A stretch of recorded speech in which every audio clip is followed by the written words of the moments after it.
Okay, I'm here with Shay from St. John and Jake from the Royal Fire Service, both from the ACT, from Canberra. And we've just been through an Extreme Weather Heroes weekend. And Jake, you have now been at this for about a year or so, and you've done a bunch of different things. You know, what do you think the whole idea of reaching out to young people using social media, especially people that could really become a firefighter? Yeah, the use of social media to target young people is a brilliant idea.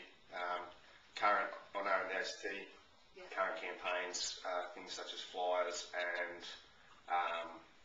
sort of advertisements on the RFS website, which don't really get out to young people. Right. So if you use the Facebook, the Twitter, YouTube, that's what they're using.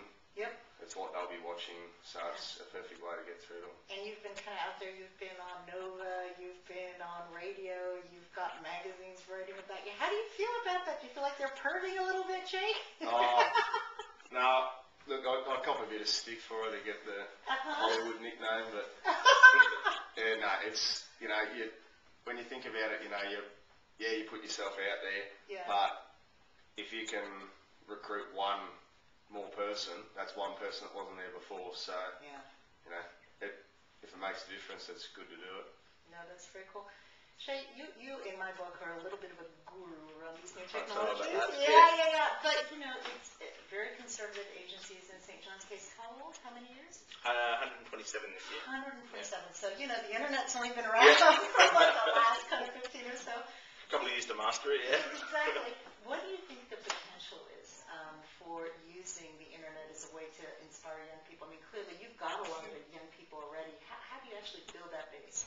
I'd have to say, I mean, the potential is endless. You know, it's one thing to have a network of networks. Yes. It's another thing for these, you know, these developers like Google and Facebook and Twitter and those sort of things to develop, you know, APIs and pieces of software to sort of humanize that computer side of things.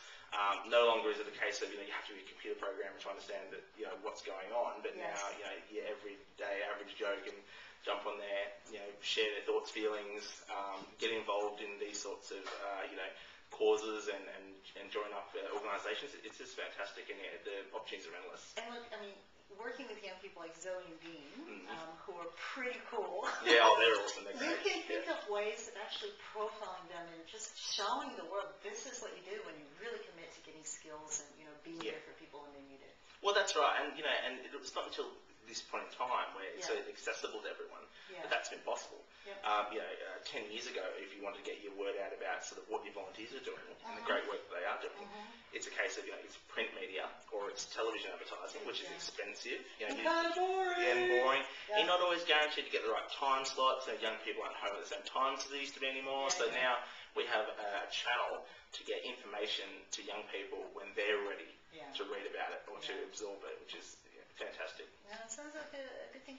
Jake, you know, using video and just imagining, like when you actually are deployed, and it's really busy, it's really hard, there's lots of gear, there's, you know, lots of everything.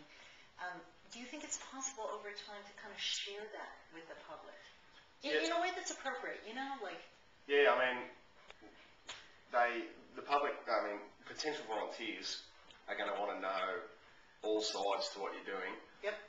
And a lot of that you don't get to see. So they don't get to see what we're doing when we're out in the middle of the day working. Right. So if we can take a, you know, 20-second video and upload it, even if we can upload it as we take it, they're going to be able to see that and see what you're doing and go, you know, that's cool, I want to do something like that. And you know, the other thing which sounds, you know, like to you maybe a little bit sort of like routine, but the fact that you show up on a regular basis to get skills, to upgrade your skills, maintain them, that you make friends when you do that, that you rely on these, you trust these people with your life, the people that you train with. Yeah. I mean, I reckon that's a story worth telling. People don't realize that's what happens. And it is. You get people from massive background differences, you know, people that work for the government, people that work for themselves, tradies, you know, public servants. Yeah. They all come together for the same reason. And the beauty of volunteering is you can make yourself as busy as you like, or you can make yourself as quiet as you like. You can be involved an hour a week, you can be involved as many hours in the week as you want, or you can have a couple of weeks off and nobody's going to mind. And you are 20 years old? 21. Ooh, you're getting old now. It's all downhill from here. It's all downhill. And sometimes you're actually bossing around people who are like seriously older and more.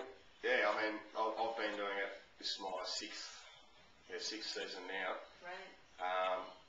And yeah, I mean, I wouldn't say bossing around, but yeah. You know, you're in a sort of a more of a higher position with more experience levels than someone that, you know, has all the life experiences, just retired and has just come to join up. And that's the beauty of it. Like, you know, doesn't matter what you do for your day job. Everyone's equal when you're there.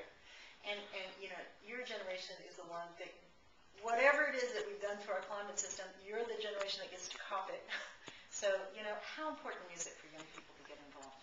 I mean, you just got to, whether you are fully convinced on climate change or not, you know, extreme weather events occur. You've just got to look at the flooding, the cyclones, the bushfires, and people want to get involved. So if that's going to happen where you are, you're going to want to get involved, you're going to want to help. It's too late after it's happened. You've got to get skilled first, so when it does happen, you're ready to go. Sensational. Thank you both so much. Really great to have you involved. Thank you very much.